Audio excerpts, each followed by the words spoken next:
चमार जाति, जिसको कई राजनीतिक पार्टियां, राजनीतिक लोग और हमारे समाज के ही कुछ लोग अछूत कहते हैं, दलित कहते हैं।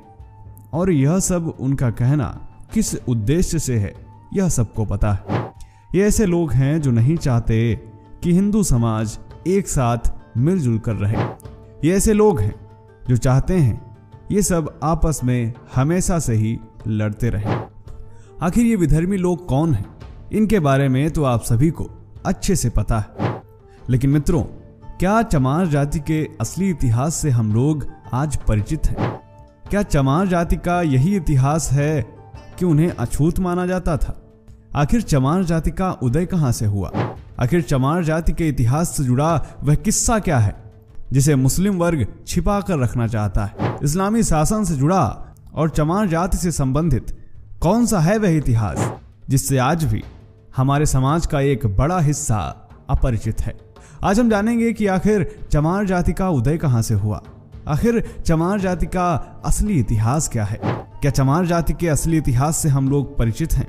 आखिर चमार जाति का समाज में वह योगदान क्या है जिसके कारण आज हमें बड़े गौरव से इन लोगों का सम्मान करना चाहिए, लेकिन असली इतिहास से हम परिचित ही नहीं हैं। शायद इसमें हमारी गलती नहीं है। हमारे देश का एजुकेशन सिस्टम ही ऐसा है कि हमें जो चीजें जाननी होती हैं वह चीजें पता ही नहीं चलती।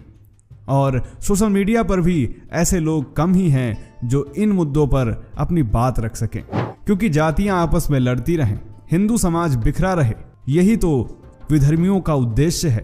और ये लोग नहीं चाहते कि असली इतिहास आपके सामने आए। तो दोस्तों, आज मैं आपको बताने वाला हूं कि आखिर चमार जाति का असली इतिहास क्या है। इसके प्रमाण भी आज मैं आप सभी के समक्ष रखूंगा। तो चलिए शुरू करते हैं आज का वीडियो। स्वागत है आप सभी का हिंदू डिस्कवरी पर। दोस्तों, चमार जाति के असली इतिहास को जानने से पहले चलिए हम थोड़ा विकिपीडिया पर इस जाति के बारे में खोजने की कोशिश करते हैं। जब हमने रिसर्च की तो हमें विकिपीडिया पर जो जानकारी मिली वह बेहद हैरान कर देने वाली है। दोस्तों, विकिपीडिया के अनुसार चमार जाति को चमर वंशीय भी कहा जाता था। ये एक समय के क्षत्रिय पहचान से जाने जाते थे, लेकिन मुगलों ने जोर जबरदस्ती से इन्हें चमर वंशीय सूर्यवंशी क्षत्रियों को चमार नाम का दर्जा दे दिया। विकिपीडिया के अनुसार मुगलों ने ऐसा इसलिए किया कि ये सूर्यवंशी क्षत्रिय इस्लाम कबूल करने से इनकार कर रहे थे। उन्होंने कहा कि हम पशुओं की चमड़ी से जूता चप्पल बना सकते हैं, लेकिन इस्लाम नहीं कबूल कर सकते हैं। फिर आगे बताया जाता है कि चमर वंश के क्षत्रियों ने चमड़े का काम छोड़कर खेती करना शुरू कर दिया और आज इनको अहिरवार भी कहा जाता है और जाटव नाम से भी संबोधित किया जाता है। जाटव आज इनकी उपजाति है। और आपको बता दें कि ये दोनों चमर वंश के वीर सूर्यवंशी क्षत्रिय हैं। विकिपीडिया के अनुसार इसका रेफरेंस देते हुए कुछ संदर्भ बताए जाते हैं, जिसमें अंबेडकर टाइम्स में रिसर्च के साथ यह छापा गया था कि चमार महापंडित सूर्यवंशी है। 2016 में इंडिया स्पीक्स डेली में अंग्रेजी में एक रिपोर्ट छपती है जिसमें कहा जाता है कि जिन्हें आप चमार जाति से संबोधित करते हैं वे असल में क्षत्रिय थे जिन्हें मुगलों द्वारा चमार का नाम दिया गया। इसी तरीके के कई संदर्भ हमें विकिपीडिया पर देखने को मिलते हैं जहां पर चमार जाति के बारे में संक्षिप्त रूप से देखने को मिलता है। इसके अलावा एक और वेबसाइट जिसका नाम बहुजन इंडिया 24news.com है, हमने उसके पन्ने खंगाले। यह वैसी वेबसाइट है जो लगातार दलितों से संबंधित मुद्दों को ही उठाती है और देश भर में हो रहे दलित मामलों से जुड़ी खबरों को प्रकाशित करती है। जब हमने इस वेबसाइट का रुख किया तो हमने यहाँ पर चमार जाति के असली इतिहास को जानने की कोशिश की। तो इस वेबसाइट में प्रकाशित है कि चमार जाति को कभी भी विदेशी आक्रांताओं ने उठने का मौका नहीं दिया। इनकी मुख्य भाषा पाली या प्रकृति भाषा थी, लेकिन इसकी लिपि के बारे में अभी भी पूर्णतया खोज नहीं हो पाई। विद्वान मानते हैं कि सिंधु घाटी की सभ्यता में मिली लिपि के अवशेष ही इनकी मुख्य लिपि रही हो। बहुजन इंडिया 24 न्यूज के मुताबिक चमार शब्द से ही प्रतीत होता है कि कुछ चमार जाति के लोग चमड़े से संबंधित व्यवसाय करते होंगे, परंतु इसके विपरीत चमार कोई जाति नहीं थी बल्कि राजशाही चमर वंश था और एक समय तक भारत समेत मध्य एशिया तक इसका शासन था। इसका शासन सिंधु नदी के दोनों तरफ था। इतिहास से पता चलता है कि कभी राजशाही चबर वंश भारत से ईरान और मध्य एशियाई देशों को मीठे पानी की सप्लाई करता था। गणित, विज्ञान, भवन निर्माण में पूरी दुनिया ने इसका लोहा माना था। इस जाति के लोग शिक्षा, धर्म, विज्ञान और चिकित्सा शास्त्र में निपुण पाए गए। लेकिन आज अधिकांश चमार जाति के लोग कृषक, मजदूर, बुनकरी आदि कार्यों से अपना भरण पोषण कर रहे हैं। दोस्तों, आपको बता दें कि भारत में आजादी से पहले अंग्रेजों ने चमार रेजिमेंट का गठन भी किया था और चमार रेजिमेंट का गठन हुआ था 1 मार्च 1943 को। और चमार रेजिमेंट काफी मजबूत बटालियन मानी जाती थी। और दोस्तों, चमार रेजिमेंट के गठन के बाद इसको कुछ समय बाद खत्म कर दिया गया। इसके पीछे एक बहुत बड़ी घटना देखने को मिलती है, जहां पर आजाद हिंद फौज से मुकाबला करने के लिए चमार रेजिमेंट को अंग्रेजों ने सिंगापुर भेजा था। उस समय रेजिमेंट के कैप्टन थे मोहनलाल कुरील, जिन्होंने यह देखा कि चमार रेजिमेंट के सैनिकों के हाथों अंग्रेज हमारे अपने ही देशवासियों को मरवा रहे हैं। फिर क्या था, उन्होंने इसको आईएनए में शामिल किया और अंग्रेजों से भिड़ जाने का निर्णय किया। तब उन्होंने अंग्रेजों से लड़ते हुए सैकड़ों भारतीय सैनिकों की जान बचाई थी और चमार रेजिमेंट भंग कर दी गई, जिसके बाद कैप्टन मोहनलाल कुरील को भी बंदी बना दिया गया। फिर भारत आजाद होने के बाद उनको रिहा भी कर दिया गया। तो दोस्तों, अब आपने देखा कि कैसे चमार जाति का इतिहास न सिर्फ प्राचीन भारत में बल्कि आधुनिक भारत में भी कितना गौरवशाली रहा है। अब आते हैं चमार जाति के उस इतिहास पर जो कि सीधे तौर पर इस्लामी शासन को संदर्भित करता है। और वह ऐसा इतिहास है जो विधर्मी नहीं चाहते हैं कि यह आज लोगों के सामने आए, इसलिए शायद इसकी कभी चर्चा ही नहीं की जाती। दोस्तों, जब हम चमार जाति को लेकर इतिहास के पन्नों में जाते हैं तो हमें एक शख्स का नाम देखने को मिलता है, जिसका नाम है सिकंदर लोदी, जिसका शासनकाल 1479 से 1517 तक रहा। और सबसे खास बात यह है कि इसके शासनकाल से पहले पूरे भारतीय इतिहास में चमार नाम का उल्लेख ही नहीं मिलता। आज हम जिन्हें चमार जाति से संबोधित करते हैं, जिनके साथ छुआछूत का व्यवहार करते हैं, दरअसल वह वीर चमर वंश के क्षत्रिय, जिसका प्रमाण मैं पहले ही दे चुका हूं। और सिकंदर लोदी ने चमार घोषित करके अपमानित करने की चेष्टा की। और यह बात मैं नहीं कह रहा, यह भारत के सबसे विश्वसनीय इतिहास लेखकों में से कर्नल टॉड कह रहे हैं। जी हाँ, कर्नल टॉड ने अपनी पुस्तक द हिस्ट्री ऑफ राजस्थान में चमर वंश के बारे में विस्तार से लिखा है। इसके अलावा प्रख्यात लेखक डॉक्टर विजय सोनकर शास्त्री ने भी इस पर गहन शोध किया, जिसके बाद इन्होंने एक पुस्तक में इस शोध को प्रकाशित किया, जिसका नाम था हिंदू चर्ममारी जाति, एक स्वर्णिम गौरवशाली राजवंशीय इतिहास। दोस्तों, अध्ययन के बाद पता चलता है कि इस चमर वंश का उल्लेख महाभारत के अनुशासन पर्व में भी मिलता है। डॉक्टर शास्त्री के अनुसार प्राचीन काल में ना तो कोई चमार शब्द था और ना ही कोई जाति थी। इसके अलावा एक बेहद फेमस मुस्लिम लेखिका है जिनका नाम है डॉक्टर हमीदा खातून। वो अपनी पुस्तक अर्बनाइजेशन में लिखती हैं कि मध्यकालीन इस्लामी शासन से पहले भारत में चर्म व सफाई कर्म के लिए किसी विशेष जाति का एक भी उल्लेख नहीं किया जाता है।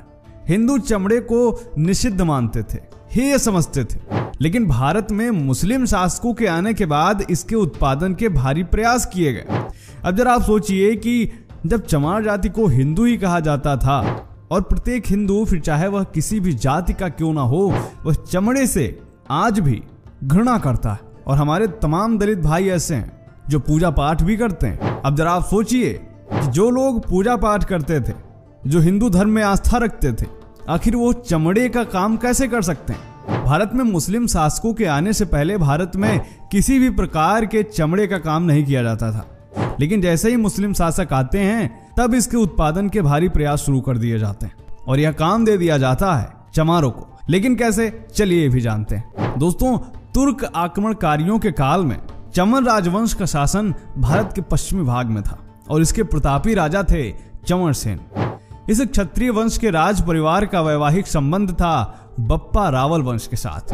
राणा सांगा व उनकी पत्नी झाली रानी ने चमर वंश से संबंध रखने वाले संत रविदास जी को अपना गुरु बनाया था और उनको मेवाड़ के राजगुरु की उपाधि दी थी और उनसे चित्तौड़ के किले में रहने की भी प्रार्थना की थी। तमाम ऐतिहासिक दस्तावेजों में इसका जिक्र मिलता है, जिसमें संत रविदास के चित्तौड़ किले में कई महीने रहने का उल्लेख मिलता है। और वहां पर उनके महान व्यक्तित्व एवं उपदेशों से प्रभावित होकर बड़ी संख्या में लोगों ने अपना गुरु मानना शुरू कर दिया और तमाम लोग उनके अनुयायी हो गए। और इसी का परिणाम है कि आज भी विशेषकर पश्चिम भारत में जहां संत रविदास जी थे, बड़ी संख्या में आज भी रविदासी पाए जाते हैं। आज भी राजस्थान में अगर आप चमार जाति के व्यवहार को देखते हैं तो वह बिल्कुल राजपूतों जैसा ही है। औरतें लंबा घूंघट रखती हैं, आदमी ज्यादातर मूछें रखते हैं, पगड़ी रखते हैं। संत रविदास की इतनी प्रसिद्धि बढ़ने लगी कि इस्लामिक शासन घबरा गया। सिकंदर लोदी ने मुल्ला सदना फकीर को संत रविदास को मुसलमान बनाने के लिए भेजा। सिकंदर लोदी जानता था कि यदि रविदास इस्लाम स्वीकार कर लेते हैं तो भारत में बहुत बड़ी संख्या में इस्लाम मतावलंबी हो जाएंगे, लेकिन उसकी सोच धरी की धरी रह गई। स्वयं मुल्ला सदना फकीर जो संत रविदास को मुसलमान बनाने के लिए गया था, वह खुद शास्त्रार्थ में पराजित हो गया और कोई उत्तर नहीं दे पाया। और संत रविदास से, उनकी भक्ति से प्रभावित होकर अपना नाम उसने रामदास रख लिया और स्वयं हिंदू बन गया। अब दोनों संत मिलकर हिंदू धर्म के प्रचार में लग गए, जिसके फलस्वरूप सिकंदर लोदी आग बबूला हो गया। उसने संत रविदास को कैद कर लिया और इनके अनुयायियों को उसने चमार और चंडाल घोषित कर दिया और उनको बंदी बनाकर उनसे कारावास में खाल और चमड़ा पीटने, जूती बनाने इत्यादि निम्न काम करवाएगा। सिकंदर लोदी की यह शर्त थी कि या तो इस्लाम स्वीकार कर लो या फिर ऐसे काम करो। लेकिन उन्होंने कहा कि वेद धर्म सबसे बड़ा, अनुपम सच्चा ज्ञान, फिर मैं क्यों छोड़ूं इसे, पढ़ लूं झूठ कुरान। वेद धर्म छोड़ू नहीं, कोशिश करो हजार, तिल तिल काटो चाही, गोदो अंग कटार। संत रविदास पर हो रहे अत्याचारों के प्रत्युत्तर में चंवर वंश के क्षत्रियों ने दिल्ली को घेर लिया। इससे भयभीत होकर सिकंदर लोदी ने संत रविदास को छोड़ दिया। संत रविदास का यह दोहा देखिए आप, जिसमें वे कहते हैं कि बादशाह ने वचन उचारा, मत प्यारा इस्लाम हमारा, खंडन करे उसे रविदासा, उसे करो प्राण को नाशा। जब तक राम नाम रट लावे, दाना पानी यह नहीं पावे। जब इस्लाम धर्म स्वीकारे, मुख से कलमा आप उचारे। पढ़े नमाज जभी चितलाई, दाना पानी तब या पाई।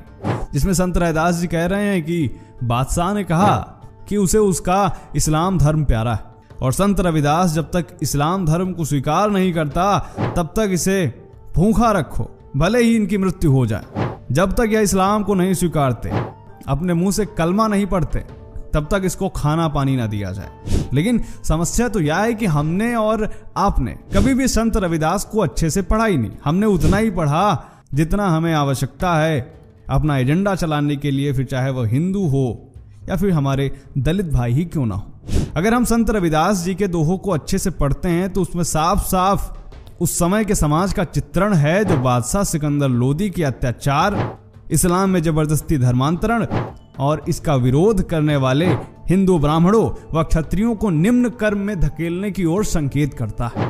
चंवर वंश के वीर क्षत्रिय जिन्हें सिकंदर लोदी ने चमार बनाया, और हमारे और आपके हिंदू पुरखों ने उन्हें अछूत बनाकर इस्लामी बर्बरता का हाथ और मजबूत किया। हमारा भी दोष इसमें बराबर का है। लेकिन देखिए, इस समाज ने पद दलित और अपमानित होना तो स्वीकार किया, लेकिन विधर्मी होना स्वीकार नहीं किया। और आज भी यह समाज हिंदू धर्म का आधार बनकर खड़ा हुआ है। नमन है ऐसी जाति को। तो दोस्तों, क्या सोचना है आपका चमार जाति के इस इतिहास के बारे में? कमेंट करके जरूर बताएं। मिलते हैं आपसे अगले वीडियो में, तब तक के लिए जय हिंद, जय भारत, वंदे मातरम।